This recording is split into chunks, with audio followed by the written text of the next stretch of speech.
babes in Christ? Are you mourning, believer, because you are so weak in the divine life, because your faith is so little, your love so feeble? Cheer up, for you have cause for gratitude. Remember that in some things you are equal to the greatest and most full-grown Christian. You are as much bought with blood as he is. You are as much an adopted child of God as any other believer. An infant is as truly a child of its parents as is the full-grown man. You are completely justified, for your justification is not a thing of degree. Your little faith has made you clean every whit. You have as much right to the precious things of the covenant as the most advanced believers.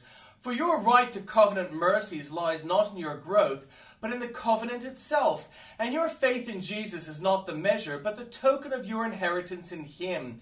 You are as rich as the richest, if not in enjoyment, yet in real possession. The smallest star that gleams is set in heaven. The faintest ray of light has affinity with the greatest orb of day. In the family register of glory, the small and the great are written with the same pen. You are as dear to your Father's heart as the greatest in the family. Jesus is very tender over you. You are like smoking flax. A rougher spirit would say, "Put out that smoking flax. It fills the room with an offensive odor." But the smoking flax he will not quench. You are like a bruised reed, and any less tender hand than that of the chief musician would tread upon you or throw you away. But he will never break the bruised reed. Instead of being downcast by reason of what you are, you should triumph in Christ. Am I but little in Israel? Yet in Christ I am made to sit in heavenly places. Am I poor in faith? Still in Jesus I am heir of all things. Though less than nothing I can boast and vanity confess. Yet if the root of the matter be in me, I will rejoice in the Lord and glory in the God of my salvation. God my Maker, who giveth songs in the night. Any man can sing in the day. When the cup is full, man draws inspiration from it. When wealth rolls in abundance and around him, any man can praise the God who gives a plenteous harvest, or sends home a loaded argosy. It is easy enough for an Aeolian harp to whisper music when the winds blow. The difficulty is for the music to swell forth when no wind is stirring.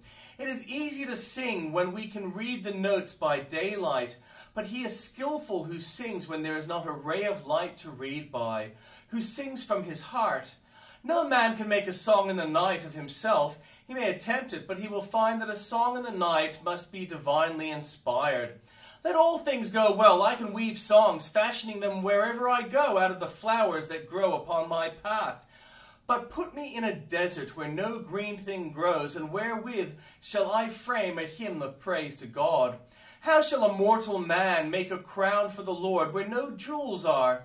Let but his voice be clear and his body full of health, and I can sing God's praise.